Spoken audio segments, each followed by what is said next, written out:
بسم اللہ الرحمن الرحیم۔ السلام علیکم فرینڈس، آج میں لائی ہوں ایک اور کہانی، جو کہانی ہے ایک دکھی ماں کی۔ میری یہ کہانی پوری ضرور سنیے گا، مگر کہانی سننے سے پہلے ہمارے اس چینل کو سبسکرائب کریں اینڈ بیل آئیکن پہ کلک کریں تاکہ آپ کو ہماری مزید کہانیاں ملتی رہیں۔ تو آئیے چلتے ہیں ہماری اس کہانی کی طرف۔ میں 6 ماہ کی تھی جب مجھے پرورش کرنے والا کوئی بھی نہ رہا۔ دادا نے ایک رشتہ دار عورت کے حوالے کر دیا جو گاؤں میں ہی رہتی تھی۔ اس نے ہی میری پرورش کی۔ میں 7 سال کی ہو گئی تھی تو دادا مجھے واپس لے آئے اور مجھے اپنی چچی کے سپرد کر دیا۔ وہ ایک نہایت ہی شفیق عورت تھیں۔ مجھے پیار سے تو رکھا، چچا بھی پیار کرتے تھے۔ میں نے ان کے گھر میں بہت خوشی حاصل کری۔ دادا تو جان سے بڑھ کر مجھے چاہتے تھے، کہتے تھے یہ میرے مرحوم بیٹے اور بہو کی نشانی ہے۔ لڑکیاں آکاش بیل کی طرح بڑھتی ہیں۔ دیکھتے ہی دیکھتے میں نے بھی قد کاٹ اور رنگ روپ بھی نکال لیا۔ تبھی دادا کو میرے بیاہ کی فکر لاحق ہو گئی۔ ان کی نظر میں میرا چچا ذات کمال تھا، جو ایک پڑھا لکھا نوجوان تھا، مگر کچھ غلط قسم کے دوستوں میں وہ پھنس گیا تھا۔ تبھی دادا سوچ میں ڈوبے رہتے تھے، چاہتے تھے کہ ہم دونوں کا نکاح کر دیں، لیکن کمال کی غلط روش سے ڈرتے تھے کہ نہ جانے میری یتیم پوتی کا یہ کیا حشر کرے گا۔ ادھر کمال تھا کہ اسے اپنے دولت اور وقت کے ضیاع کا ذرا سا احساس نہ تھا۔ لوگ دادا کو ان کے پوتے کے بارے میں طرح طرح کی باتیں تو وہ بے حد بتاتے تھے کہ میرے دادا اس قدر شرمندہ اور فکرمند ہو جاتے، جس قدر بن پڑتا نصیحت کرتے کہ برے دوستوں سے بچو بیٹا اور فضول خرچی سے ہاتھ روکو، مگر کمال ان کی نصیحت کو ایک کان سے سنتا اور دوسرے سے اڑا دیتا۔ ان دنوں وہ اپنے ماموں کے پاس رہا کرتا تھا، یونیورسٹی میں پڑھتا رہا تھا۔ تعلیم مکمل کرنے کے بعد جب وہ ایک روز دادا کے ہاں آیا تو میں نے اسے دیکھا اور میں حیران رہ گئی، کیونکہ اسے میں نے بچپن میں دیکھا تھا۔ تب وہ معمولی شکل صورت کا ایک دبلا پتلا سا بیوقوف سا لڑکا تھا، مگر اب وہ ایک وجیح نوجوان کا روپ دھار چکا تھا۔ اس نے مجھے دیکھا تو وہ بھی ٹھٹک کر رہ گیا۔ دادا جان سے کہا، میں آپ کا تابع دار اور فرمانبردار رہوں گا دادا جان، میری شادی نازنین سے کرا دیجیے، یہ مجھے بہت اچھی لگی ہے۔ دادا تو پہلے سے ہی ایسا چاہتے تھے۔ بس ہمارا جھٹ پٹ بیاہ ہو گیا۔ شروع دنوں میں وہ دادا کے گھر میں میرے ہی ساتھ رہا۔ ہم بے حد خوش تھے۔ جلد ہی کمال زندگی کی یکسانیت سے اکتانے لگا۔ اس کا دل مجھ سے اچاٹ ہو گیا، تو اس نے کہا، تم فی الحال دادا جان کے ساتھ رہو، مجھے پشاور جانا ہے، میں تمہارے پاس آتا جاتا رہوں گا۔ شروع میں ہر ہفتے آتا تھا، مگر اس کا رویہ آہستہ آہستہ بدلنے لگا۔ جب آتا بیگانہ سا لگتا تھا۔ اسے میرا زیادہ بولنا پسند نہ آتا، نہ ہی میرے ہاتھ کا پکا ہوا کھانا اسے اچھا لگتا تھا۔ اب وہ کئی ماہ تک گھر نہ لوٹتا، شکایت کرتی تو اور زیادہ دن غائب ہو جاتا ضد میں۔ میں نے سوچا تھا ہماری شادی ہو جائے گی تو کمال کو اتنی محبت دوں گی کہ وہ تمام تر بری صحبتوں سے دور ہو جائے گا اور میرا ہی ہو کر رہے گا۔ خیر، یہ تو میری سب خام خیالی ہی رہی۔ وہ اب میرے نزدیک رہ کر بھی مجھ سے ہی دور تھا۔ بالآخر میں نے صبر کر لیا۔ شاید عیش پسندی اس کی نس نس میں سرایت کر چکی تھی۔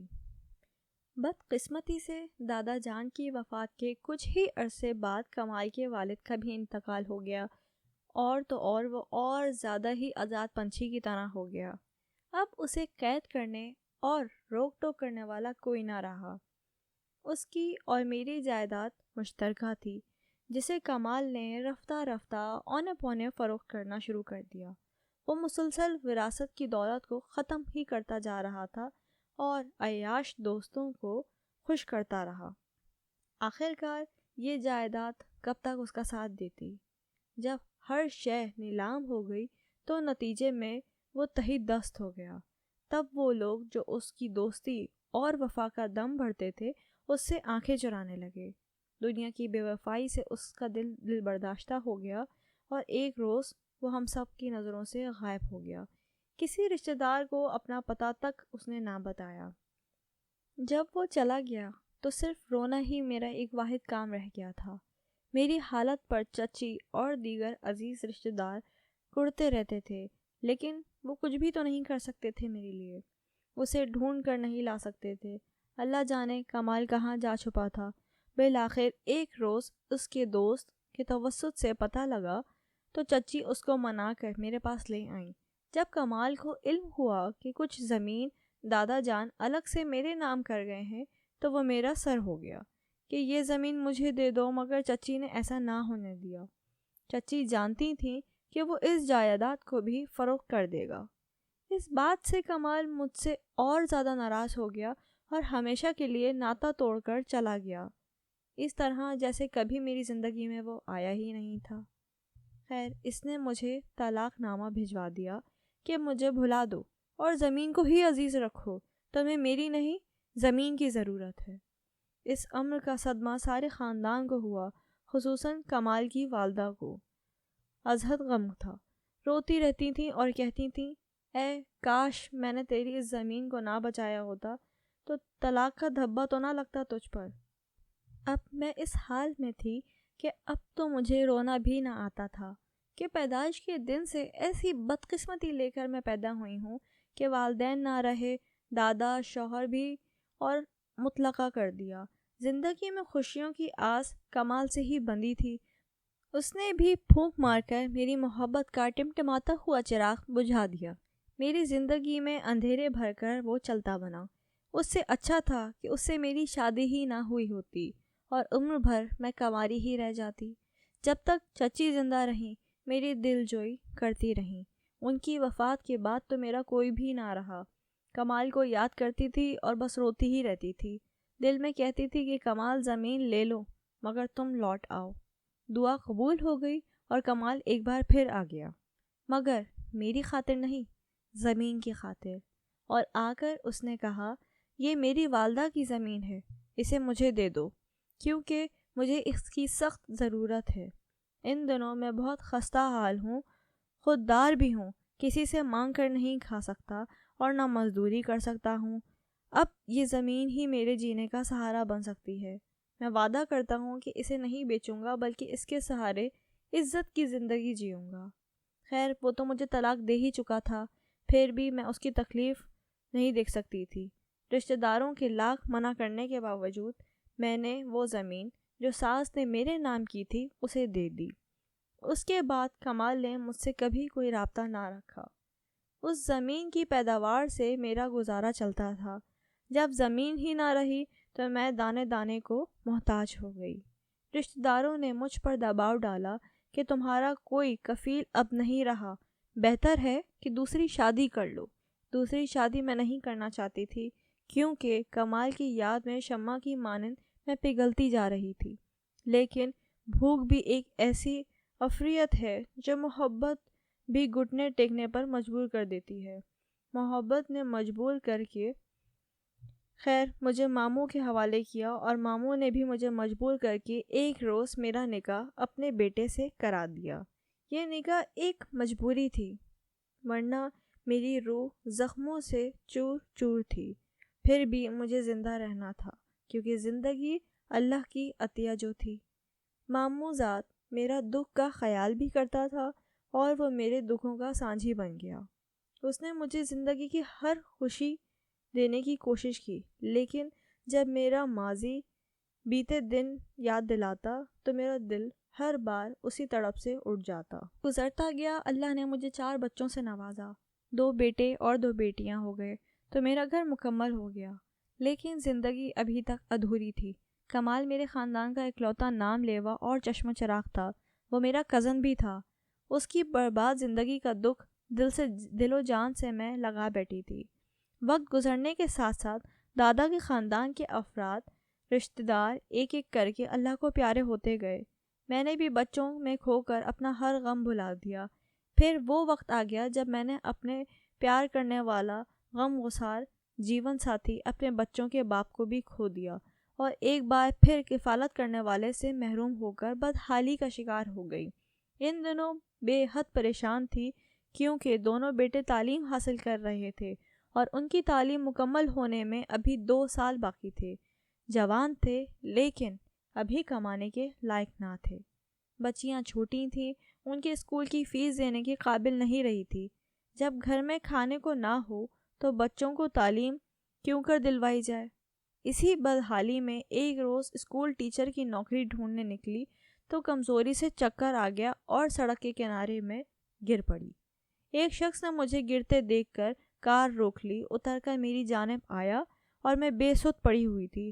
اسے نہ پہچان سکی لیکن اس نے مجھے پہچان لیا کیونکہ یہ کمال تھا۔ فوراً مجھے اپنی گاڑی میں ڈال کر قریبی کلینک میں لے گیا۔ ہوش آیا تو اس کو دیکھ کر حیران ہو گئی۔ ڈاکٹر نے کہا یہ کمزوری کی وجہ سے بے ہوش ہو گئی تھیں، اس نے کچھ طاقت کی دوائیں لکھی ہیں۔ اس روز کمال کو پتہ چلا کہ میں کن برے حالات سے گزر رہی ہوں۔ اب وہ میری خیریت دریافت کرنے کے لیے روز فون کرنے لگا۔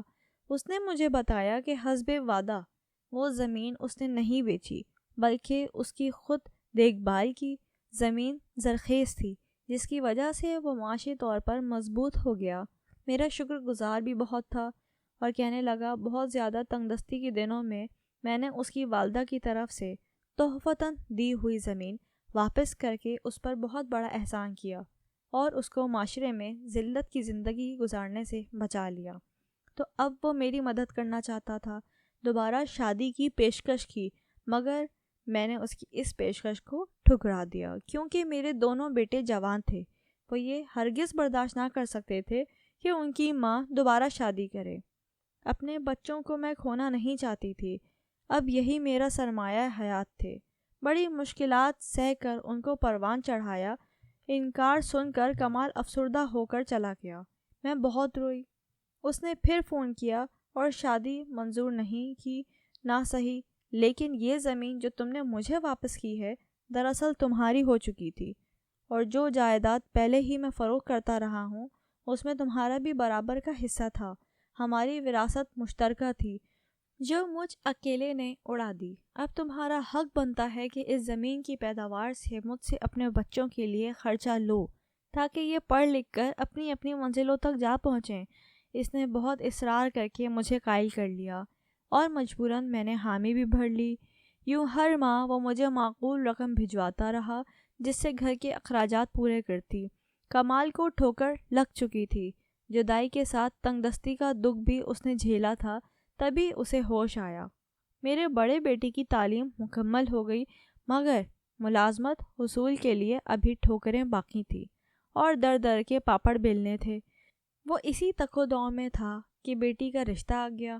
رشتہ بہت ہی اچھے گھرانے سے تھا، لہٰذا میں نے سوچ کر ہاں کہہ دی کہ بار بار اتنے اچھے رشتے کہاں آتے ہیں۔ انہوں نے منگنی کے 2 ماہ کے بعد ہی شادی کی تاریخ مانگ لی کیونکہ لڑکے کو بیرون ملک جانا تھا۔ اب کیا بتاؤں کہ ان دنوں میں کتنی زیادہ پریشان تھی۔ تاریخ مقرر ہو گئی مگر رقم کا بندوبست دشوار تھا۔ آخر کمال کو بتانا ہی پڑا کہ بچی کی شادی کی تاریخ رکھ دی ہے مگر اسے دینے کو میرے پاس ابھی کچھ بھی نہیں ہے۔ کمال نے کہا فکر مت کرو، میں آ کر تمہیں زیورات اور رقم جتنی درکار ہے دے جاتا ہوں، جگہ بتاؤ کہ میں کہاں آ کر دوں۔ خیر میں نے اس سے کہا میرا گھر ہی سب سے زیادہ محفوظ جگہ ہے، گھر پر آ جاؤ، مگر بچوں کو معلوم نہ ہو ورنہ وہ مجھ سے برگشتہ ہو جائیں گے۔ تم رات کو ایسے وقت آ جانا جب وہ سو جائیں۔ 4 دن بعد کمال نے فون کیا کہ میں آنے سے پہلے فون کروں گا، بتا دینا کہ کتنے بجے آؤں۔ میرے بچے جلد سو جانے کے عادی تھے، لہٰذا رات 11 بجے کا وقت تھا جب میں نے فون پر کہا کہ اب آ کر زیور اور رقم دے جاؤ۔ بچے سو گئے ہیں۔ زندگی میں پہلی بار وہ میرے گھر آ رہا تھا جو میرے مرحوم شوہر کا گھر تھا۔ میں نے دروازہ کھلا رکھا تھا۔ میرے دونوں بیٹے اوپر کی منزل پر سو رہے تھے۔ میں نے اسے برآمدے میں بات کی کہ کمرے میں بھی نہ بلاؤں کیونکہ رات کا وقت تھا اور بچیاں بھی سو رہی تھیں، بیدار ہو جاتی تو مجھے غلط خیال کرتی۔ مجھے یہ خیال نہ رہا کہ اوپر کی منزل سے میرے بیٹے نیچے برآمدے میں دیکھ سکتے ہیں، جبکہ میں یہی سمجھتی تھی کہ وہ سو گئے، لیکن گرمی کی وجہ سے شاید بڑے بیٹے کی آنکھ کھل گئی تو وہ اوپر کی منزل سے صحن میں جھانکنے لگا اور اس نے مجھے برآمدے میں کسی شخص کے ساتھ آہستہ آہستہ گفتگو کرتے اور کچھ سامان لیتے دیکھ لیا۔ گرچہ یہ کوئی قابل اعتراض بات نہ تھی کیونکہ کمال میرا چچا زاد تھا، میرا اس سے رشتہ تھا، مگر قابل اعتراض بات یہ تھی کہ رات کے 11 بج رہے تھے اور میں نے اپنے بیٹوں کو اعدامات میں نہ لیا تھا۔ ابھی ہم محض گفتگو میں تھے کہ بڑا بیٹا فہیم نیچے آ گیا۔ وہ انتہائی دبے قدموں زینہ اتر کر آیا تھا کہ مجھے خبر بھی نہ ہوئی۔ اس نے کہا، امی اس وقت یہ کون آیا ہے؟ یہ کون شخص ہے اور آپ اس سے کیا لے رہی ہیں؟ میں نے کہا، کوئی غیر شخص نہیں ہے بیٹا، بلکہ یہ میرا چچا زاد کمال ہے اور یہ سامان ریحانہ بیٹی کے لیے ہے جو اس کی شادی کے موقع پر دینے کو لایا ہے۔ کمال کا نام سن کر فہیم ایک دم بپھر سا گیا اور کہنے لگا، یہ وہی شخص ہے نا جنہوں نے آپ کو طلاق دے دی تھی اور پھر ہمارے ابو نے آپ سے شادی کی تھی؟ مجھے دادی نے یہ ساری باتیں بتائی تھیں۔ اس کا مطلب یہ ہے کہ آپ اب بھی اپنے سابق شوہر سے مل جول رکھتی ہیں۔ شاید پہلے بھی چوری چھپے ملتی رہی ہوں گی جب ابو زندہ تھے۔ کون جانے، اب بہتر یہ ہے کہ آپ ہمیں دھوکہ دینے کے بجائے ہمارے والد کے گھر کو چھوڑ کر اسی شخص کے ساتھ چلی جائیں۔ پھر آپ کو اس سے ہمارے باپ کے گھر میں یوں خفیہ ملاقاتیں کرنے اور تحفے تحائف لینے کی ضرورت نہ رہے گی۔ بیٹے کے منہ سے ایسی باتیں سن کر تو میں پریشان ہی ہو گئی۔ اسے کس طرح یقین دلاتی کہ میری زندگی ان کے والد کے نکاح میں ہے اور انہی کے لیے وقف رہتی تھی۔ اب ان کی وفات کے بعد بھی زندگی پاکیزہ ہے، مگر بچوں میں برداشت کہاں ہوتی ہے، خاص طور پر جوان سال بیٹوں میں۔ خیر، فہیم کا اس وقت جو رد عمل ہوا میں سوچ بھی نہ سکتی تھی۔ اس نے مجھے یہ کہہ کر گھر سے باہر ہی نکال دیا کہ یہ میرے باپ کا گھر ہے، آپ کے سابق شوہر سے ملاقاتوں کا مقام نہیں۔ ان سے کہیں اور جا کر ملیں، بلکہ انہی کے ساتھ رہیں۔ یہاں لوٹ کر آنے کی اب آپ کو ضرورت نہیں، ورنہ ہماری بدنامی ہوگی اور ہم تو جیتے جی مر جائیں گے۔ مجھے فہیم سے ایسی امید نہ تھی جسے اتنے دکھ اٹھا کر میں نے پالا وہ مجھے بازو پکڑ کر گھر کی دہلیز سے باہر کر دے گا۔ خاموشی کے سوا کیا چارہ تھا میرے پاس؟ شور ہوتا تو باقی بچے بھی جاگ جاتے، دوسرا بیٹا بھی آ جاتا، بچیاں بیدار ہو جاتی اور ان پر کیا اثر ہوتا۔ فہیم نے میری التجا کو ٹھکرا دیا جسے میں نے 10,000 قربانیوں کے ساتھ پالا تھا۔ اس نے دروازہ بند کر دیا اور میں کمال کے ساتھ گلی میں کھڑی رہ گئی۔ رات کا وقت تھا۔ کمال نے کہا، اب تکرار مت کرو اس جوان خون سے، کیونکہ اس وقت میرے ساتھ چلو گی تو تمہاری بھلائی رہے گی۔ صبح دیکھیں گے، گاؤں کے کسی بزرگ کو ساتھ لائیں گے اور اسے سمجھائیں گے۔ اس وقت اس کے منہ لگنا ٹھیک نہیں ہوگا، ورنہ یہ شور کرے گا اور بپھر جائے گا۔ اس کے دل میں تمہارے لیے نفرت کا طوفان امڑ رہا ہے۔ محلے والے اس شور شرابے پر جاگ گئے تو تمہاری بہت زیادہ بے عزتی ہوگی، کیونکہ تم بچیوں والی ہو، لہٰذا لحاظ کرو، اس دم تحمل سے کام لو۔ بچیوں کی خاطر ہی تو میں نے دہلیز سے باہر نہ ہونا چاہتی تھی، مگر سنگ دل فہیم نے میری کوئی بات نہ سنی۔ میں روتی ہوئی کمال کے ساتھ آ گئی، جانے میری بچیوں پر کیا گزر رہی ہوگی۔ فہیم نے اسی پر بس نہیں کیا، مجھے بد چلن بد کردار کہہ کر میری باقی اولاد کو بھی مجھ سے بدظن کر دیا اور وہ بھی مجھ سے نفرت کرنے لگے۔ بیٹیاں تو بیچاری ماں کے ہوتے ہوئے بھی بن ماں کی رہ گئیں۔ بعد میں بھائیوں نے شادیاں کر لیں اور بھابھیوں کے ظلم سہنے پر مجبور کر دیا اپنی بہنوں کو، مگر میرے بیٹوں نے انہیں مجھ سے دور ہی رکھا، مجھ سے ملنے نہ دیا۔ جب میرا گھر نہ رہا چھت کی خاطر، آخر کمال نے مجھ سے شادی کی ایک بار پھر سے آفر کری، جو مجھے قبول کرنی پڑی اور میں نے کمال سے شادی کر لی، اور حالات نے وہ بات سچ کر دکھائی جو فہیم نے کہی تھی۔ کمال کی مراد بر آئی، مگر میں نے بچوں کی قربانی دے کر بڑھاپے کی پناہ حاصل کی۔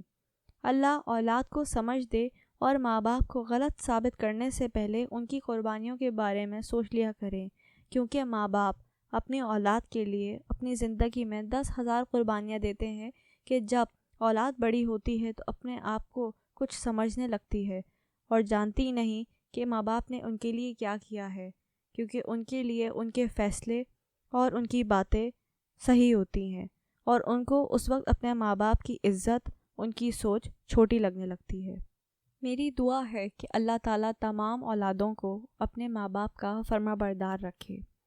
اگر آپ بھی دوستوں اس طریقے کی کسی بھی کہانی سے واقف ہیں تو ہم سے ضرور شیئر کیجیے، اور میرے اس چینل کو سبسکرائب کریں تاکہ میرے آنے والی اور کہانیوں سے وقتاً فوقتاً آپ آگاہ رہیں۔